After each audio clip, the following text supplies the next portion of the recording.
नमस्कार. आवाज माझा वृत्तवाहिनीत आपल्या सगळ्यांचं स्वागत. वळच्या काही ठळक घडामोडींकडे. पावसाळी अधिवेशनात आमदारांनी केली औचित्याच्या मुद्द्यावर मागणी. साचलेल्या पाण्यात विजेचा प्रवाह उतरल्यानं तरुणीचा मृत्यू. आणि महाराष्ट्र मेरीटाईम बोर्डानं हायटाईडचे वेळापत्रक केलं जाहीर. ॲमेझॉन डेटा सेंटर प्रकल्पात स्थगिती द्या, खासदार नरेश म्हस्के. आयुक्तांनी घेतला आपत्कालीन कक्षाचा आढावा. आणि सलग तिसऱ्या दिवशी बारवी धरण क्षेत्रात पावसाची दमदार हजेरी.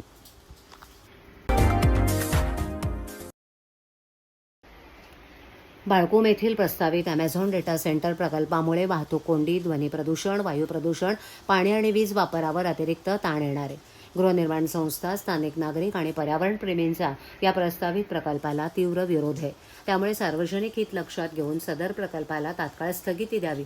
तसंच या प्रकल्पाच्या ठिकाणी बेसुमार वृक्षतोड करण्यात आल्यानं संपूर्ण प्रकरणाची निष्पक्ष चौकशी करावी अशी मागणी करणारं निवेदन खासदार नरेश म्हस्के यांनी पालिका आयुक्त आणि ठाणे जिल्हाधिकाऱ्यांना दिलंय.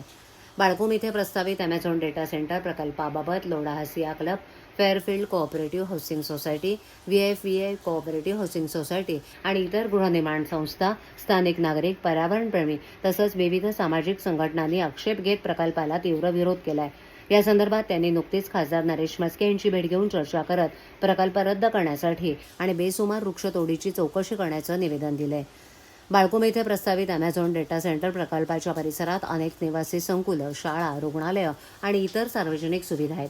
अशा ठिकाणी मोठ्या प्रमाणावर डेटा सेंटर उभारल्यास वाहतूक कोंडी वाढणं, ध्वनी आणि वायू प्रदूषणात वाढ होणं, पाणी वीज यावरील अतिरिक्त ताण वाढणं तसंच परिसरातील नागरिकांच्या जीवनमानावर विपरीत परिणाम होण्याची शक्यता आहे. ठाणे शहर आधीच वाहतूक, पाणी टंचाई आणि पर्यावरणीय समस्यांना सामोरं जात आहे. अशा परिस्थितीत या प्रकल्पामुळे शहरावरील ताण अधिक वाढण्याची भीती व्यक्त होते. शिवाय या प्रकल्पासाठी आवश्यक असलेल्या सर्व वैधानिक परवानग्या, पर्यावरणीय मंजुरी, त्या संदर्भातील अटी आणि त्यांचं पालन याबाबतही नागरिकांमध्ये शंका आणि संभ्रमाचं वातावरण आहे. या सर्व बाबी पारदर्शकपणे नागरिकांसमोर मांडणं आवश्यक असताना तसं झालेलं दिसत नाही. प्रस्तावित ॲमेझॉन डेटा सेंटर प्रकल्पाच्या सर्व कामांना तात्काळ स्थगिती द्यावी. प्रकल्पासाठी देण्यात आलेल्या सर्व परवानग्या, मंजुरी आणि पर्यावरणीय अटींची स्वतंत्र तज्ज्ञ समितीमार्फत फेरतपासणी करावी. स्थानिक नागरिकांच्या उपस्थितीत सविस्तर सार्वजनिक सुनावणी आयोजित करावी. पर्यावरण, वाहतूक, पाणी वापर आणि ध्वनी प्रदूषण या संदर्भातील सर्व अहवाल सार्वजनिक करावेत. स्थानिक नागरिक, लोकप्रतिनिधी, संबंधित विभागांचे अधिकारी आणि तज्ज्ञ यांच्या संयुक्त बैठकीत नागरिकांच्या आक्षेपांवर निर्णय घ्यावा. तसंच नागरिकांचा तीव्र विरोध आणि सार्वजनिक हित लक्षात घेऊन या प्रकल्पाला तात्काळ स्थगिती देण्याबरोबरच संपूर्ण प्रकरणाची निष्पक्ष चौकशी करण्याची मागणी खासदार नरेश म्हस्के यांनी केली आहे.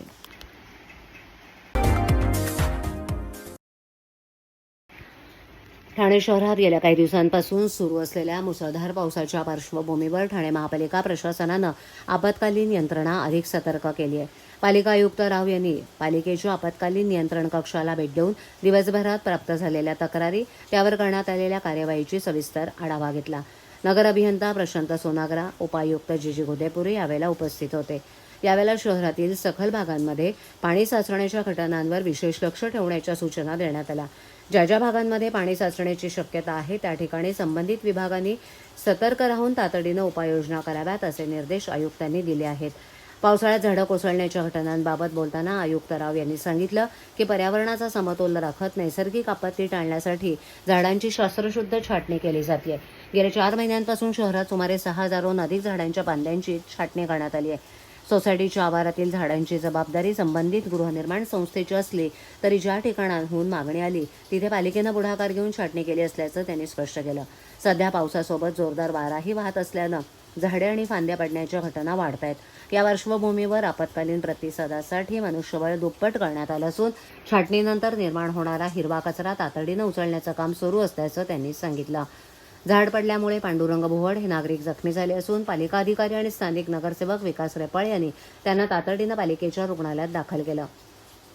पालिका प्रशासनाकडून पावसामुळे होणाऱ्या प्रत्येक परिस्थितीवर सातत्यानं लक्ष ठेवण्यात येत असून विविध विभागांना सतर्क राहण्याचे आदेश देण्यात आलेत. नागरिकांनी अफवांपासून दूर राहावं, आवश्यक ती खबरदारी घ्यावी आणि आपत्कालीन परिस्थितीत पालिकेच्या नियंत्रण कक्षाशी संपर्क साधून प्रशासनाला सहकार्य करावं असं आवाहन करण्यात आलंय. झाडं छाटणे, झाडांची ट्रिमिंग करणे हा एक खूप संवेदनशील विषय आहे आणि यामध्ये पर्यावरणाचा तोल आणि तसेच नैसर्गिक आपत्ती टाळणे या दोघांमध्ये संतुलन साधण्याची आवश्यकता असते. निश्चितरित्या मागील 4 महिन्यापासून पावसाळा सुरू होण्याचे 4 महिने आधीपासून आपण झाड तोडणे याची संपूर्ण मशिनरी सज्ज केली आहे. 6,000 पेक्षा जास्त झाडांची फांदी किंवा त्यांची ट्रिमिंग, फांदी मारण्यापासून ट्रिमिंग करणे ही कारवाई आम्ही शास्त्रशुद्ध पद्धतीने हाती घेतला आहे.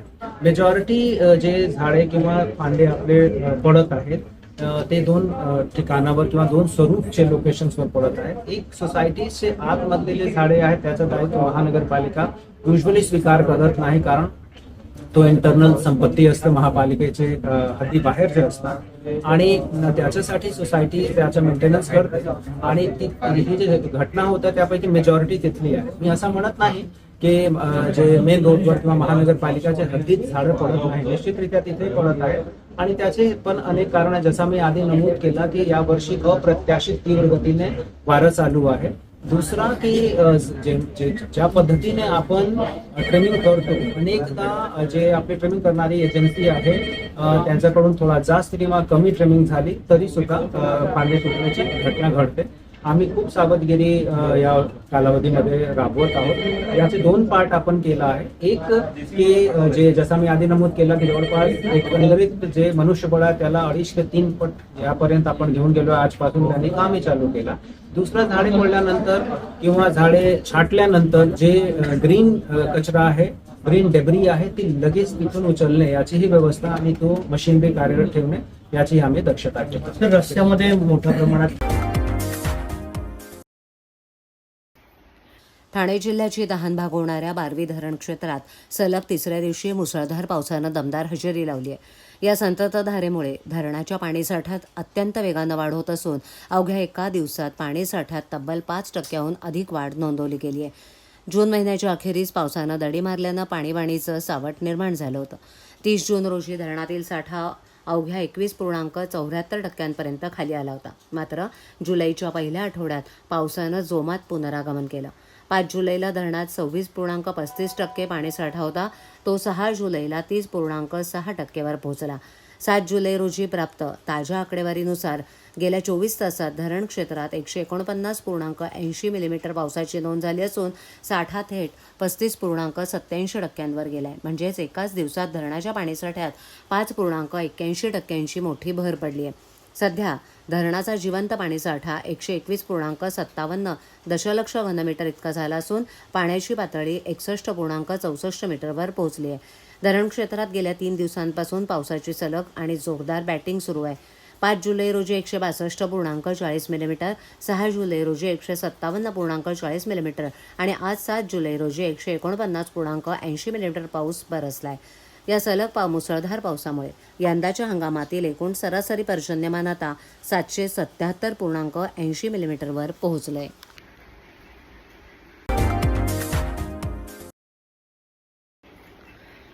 जिल्ह्यात सुरू असलेल्या अतिवृष्टीच्या पार्श्वभूमीवर जिल्हा प्रशासनानं सर्व संबंधित यंत्रणांना सतर्क ठेवलं असून नागरिकांच्या सुरक्षिततेला प्राधान्य देण्यात आलंय. पावसामुळे निर्माण होणाऱ्या परिस्थितीवर जिल्हा आपत्ती नियंत्रण कक्षामार्फत सातत्यानं लक्ष ठेवण्यात येत असून आवश्यक त्या ठिकाणी तातडीनं मदत आणि बचाव कार्य करण्यात येत आहे. रेल्वे आणि रस्ते वाहतूक सुरळीत ठेवण्यासाठी संबंधित यंत्रणा कार्यरत असून एनडीआरएफच्या 2 तुकड्याही तैनात आहेत, अशी माहिती जिल्हाधिकारी तथा जिल्हा आपत्ती व्यवस्थापन प्राधिकरणाचे अध्यक्ष डॉक्टर श्रीकृष्ण पांचाळ यांनी दिली. ठाणे जिल्हा आपत्ती नियंत्रण कक्षाच्या माहितीनुसार गेल्या 6 दिवसांच्या कालावधीत जिल्ह्यात एकूण 705.65 मिलीमीटर पर्जन्यमान नोंदवण्यात आले. अतिवृष्टीच्या पार्श्वभूमीवर जिल्ह्यातील नद्या आणि धरणांच्या पाणी पातळीचं सातत्यानं निरीक्षण करण्यात येत आहे. उल्हास नदीच्या मोहने, जांभूळपाडा आणि बदलापूर येथील पाणी पातळीवर प्रशासनाचं विशेष लक्ष आहे. बदलापूर आणि जांभूळपाडा इथे पाणी पातळीनं इशारा पातळी ओलांडली असली तरी संबंधित यंत्रणांना सतर्क ठेवण्यात आलंय. कल्याण तालुक्यातील काळू नदी तसंच शहापूर तालुक्यातील भातसा नदीची पाणी पातळी धोक्याच्या पातळीपेक्षा कमी आहे. धरणांमधील पाणीसाठा आणि विसर्गाची माहिती नियमितपणे घेतली जात असून परिस्थितीनुसार आवश्यक ती खबरदारी घेण्यात येते. अतिवृष्टीमुळे कसारा घाट परिसरात रेल्वे मार्गावर आलेला मलबा रेल्वे प्रशासनानं तातडीनं हटवला असून मुंबईकडे येणारी रेल्वे वाहतूक पूर्ववत करण्यात आली आहे. जिल्ह्यातील लोकल रेल्वे सेवा सुमारे 20 ते 25 मिनिटं उशिरानं सुरू होती. मात्र रेल्वे वाहतूक सुरू ठेवण्यासाठी संबंधित यंत्रणा कार्यरत आहे. दरम्यान अतिवृष्टीच्या कालावधीत विविध ठिकाणी घडलेल्या दुर्घटनांमध्ये जीवितहानी झाली असून काही नागरिक जखमी झालेत. संबंधित घटनांची नोंद घेऊन प्रशासनामार्फत आवश्यक कार्यवाही करण्यात येते. दरम्यान आपत्तीच्या काळात नागरिकांनी नदी, नाले, पूल, सखल भाग आणि धोकादायक ठिकाणी जाणं टाळावं, प्रशासनाकडून देण्यात येणाऱ्या सूचनांचं पालन करावं, तसंच अफवांवर विश्वास ठेवू नये असं आवाहन जिल्हा प्रशासनानं केलं आहे.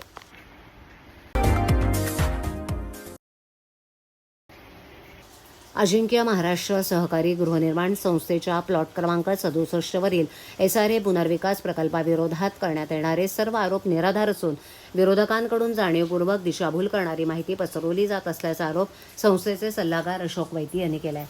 प्रकल्पात लाभार्थ्यांवर कोणताही अन्याय होणार नसल्याची ग्वाही देत सामाजिक बांधिलकी जपत शाळा आणि धार्मिक स्थळांची मोफत उभारणी करण्यात येणार असल्याचा दावा त्यांनी केला आहे. या पत्रकार परिषदेला विकासक फैजल अन्सारी, मुख्य प्रवर्तक दत्ता कदम आणि सहपरिवर्तक उपस्थित होते. ठाण्याच्या लुईसवाडी काजूवाडी येथील अजिंक्य महाराष्ट्र सहकारी गृहनिर्माण संस्थेच्या प्लॉट क्रमांक 67 मधील झोपडपट्टी पुनर्विकास प्रकल्पाबाबत सुरू असलेल्या विविध आरोप प्रत्यारोप आणि संभ्रमाच्या पार्श्वभूमीवर काजूवाडी येथील अदिती डेव्हलपर्स कार्यालयात पत्रकार परिषद घेऊन संस्थेचे सल्लागार अशोक वैती यांनी वस्तुस्थिती स्पष्ट केली आहे. या झोपडपट्टी पुनर्विकास प्रकल्पात 171 पात्र झोपडीधारक आणि एक मंदिर असे एकूण 172 लाभार्थी आहेत. साऊथफील्ड रिअल्टी LLP या विकासकाची नियुक्ती प्रचलित सहकार कायदा आणि SRAच्या मार्गदर्शक तत्वांनुसार सर्वसहमतीनं करण्यात आली आहे. सर्व पात्र लाभार्थ्यांना 11 महिन्यांचे आगाऊ भाडं अदा करण्यात आलं असून उर्वरित भाड्याचे धनादेश SRA प्राधिकरणाकडे जमा करण्यात येत आहेत. त्यामुळे भाड्याबाबत विकासकाविरोधात कोणतीही तक्रार नसल्याचा दावा वैती यांनी केला. दरम्यान आगाऊ भाडं स्वीकारल्यानंतरही येथील 26 झोपडीधारकांनी घरं रिकामी केलेली नव्हती. त्यामुळे त्यांच्या विरोधात SRAच्या कलम 33-38 अंतर्गत नियमानुसार कारवाई करण्यात आली आहे. संबंधितांना योग्य सुनावणीची संधी देण्यात आली होती. या प्रक्रियेमुळे तब्बल 6 महिन्यांचा विलंब झाला असंही त्यांनी स्पष्ट केलं. मात्र या आदेशाविरोधात विरोधक प्रफुल्ल कदम यांनी कोणतेही अपील दाखल केलेले नसून स्थगिती आदेशही मिळवलेला नाही. तरीही त्यांनी पत्रकार परिषद घेऊन केलेले आरोप हे त्यांचे वैयक्तिक मत आहे. त्यांचा अजिंक्य महाराष्ट्र सहकारी गृहनिर्माण संस्थेशी कोणताही संबंध नसल्याचं स्पष्ट करून अशोक वैती यांनी धर्मवीर आनंद दिघे यांच्या आशीर्वादानं आणि आमचे मुख्यमंत्री एकनाथ शिंदे यांच्या मार्गदर्शनाखाली हा प्रकल्प आम्ही यशस्वीपणे पूर्ण करण्याचा प्रयत्न करतोय. ज्या प्रकल्पावर शिंदे स्वतः लक्ष ठेवणार आहेत त्या ठिकाणी कुणावरही अन्याय होणार नाही अशी ग्वाही त्यांनी दिली. यावेळेला संस्थेचे सहप्रवर्तक सीताराम कांबळे देखील उपस्थित होते. अजिंक्य महाराष्ट्र सहकारी गृहनिर्माण संस्थेच्या प्रकल्पाचं भूमिपूजन 8 जुलै रोजी करण्यात आलं होतं. या प्रकल्पात सामाजिक बांधिलकी जपण्यात येत असल्याचं वैती यांनी सांगितलं. तसंच पुनर्वसनासोबतच इथे भव्य मंदिर आणि 10वीपर्यंत शाळा मोफत उभारण्यात येणार आहे. त्याचप्रमाणे येथील उद्यानाची व्याप्तीही वाढवण्यात येणार असून हा प्रकल्प 3 वर्षात पूर्ण करून सर्व लाभार्थ्यांना त्यांच्या हक्काचं घरकुल देण्याचा प्रयत्न असल्याची ग्वाही त्यांनी यावेळेला दिली. सादर करतात तेव्हा सादर करण्यापूर्वी त्यांचं एक अमाऊंट असते. ती अमाऊंट 7 कोटी 7.5 कोटी रुपये त्यांचं बॅलन्स असणं गरजेचं आहे. ती अमाऊंट तेवढी बॅलन्स आहे. त्याच्यानंतर पर्सेंटेज वाईज 2% ती अमाऊंट देखील अमाऊंट त्यांनी त्या आज बँकेच्या खात्यामध्ये आहे. अशा प्रकारचं असताना अशा प्रकारचं जर म्हणणं असेल तर चुकीचं आहे. SRA सर्व गोष्टी तपासून त्यांनी घेतलेलं आहे. त्यामुळे मला असं वाटतं की जरी कुठल्या चर्चा जरी असेंब्लीमध्ये झाली असेल तरी हरकत नाही. ठाण्यामध्ये इतर ठिकाणी जर असं होत असेल तर ते निदर्शनं आणून दिलं पाहिजे. पण ह्या प्रोजेक्टमध्ये कुठल्याही प्रकारची तक्रार म्हणजे येणार नाही अशा प्रकारचं आम्ही काम केलेलं आहे आपल्या विकासकांनी आणि त्यांनी सांगितलंय की कुठल्याही प्रकारची तक्रार येणार नाही. नक्की ह्याच्यामधून एक चांगलं उद्याच भूमिपूजन आहे. त्या पाऊस असला तरी काम करण्याची त्यांची तेवढी ताकद आहे. पाऊस असला तरी काम करू शकतात.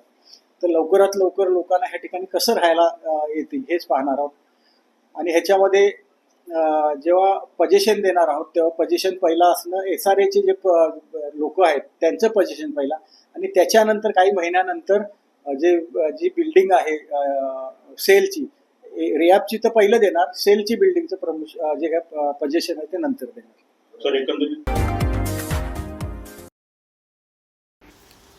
ठाणे महापालिकेचा पुढील लोकशाही दिन सोमवारी 3 ऑगस्ट रोजी आयोजित करण्यात आला आहे. नागरिकांनी ऑगस्ट महिन्याच्या लोकशाही दिनाच्या 15 दिवस आधी म्हणजे 20 जुलै 2024 पर्यंत त्यांचे अर्ज निवेदनं पालिका भवन नागरी सुविधा केंद्र इथे 2 प्रतीत सादर करावेत. निवेदन दाखल करताना अर्जदारानं प्रत्येक निवेदनासोबत प्रपत्र 1ब सादर करणं आवश्यक आहे.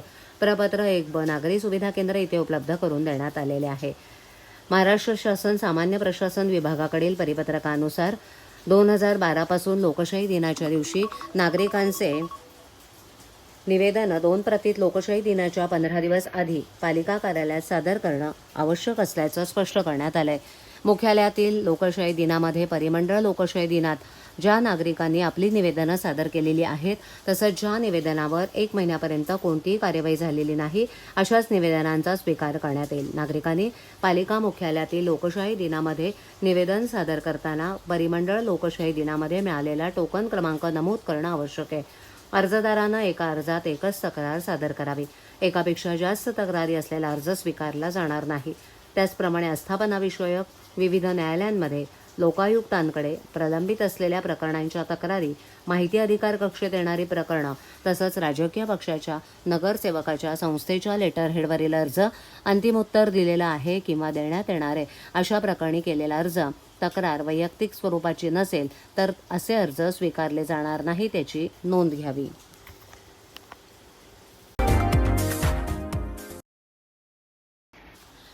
ठाणे जिल्ह्याला आज हवामान विभागाकडून ऑरेंज अलर्ट जारी करण्यात आला आहे. शहरात पावसाचा जोर काहीसा कमी झाला असला तरी सोसाट्याचा वारा कायम आहे. या वाऱ्यामुळे ठाणे महापालिका हद्दीत गेल्या 72 तासात 200हून अधिक झाडं पडल्याची नोंद झाली असून कळवा परिसरातही मोठी दुर्घटना थोडक्यात टळली आहे.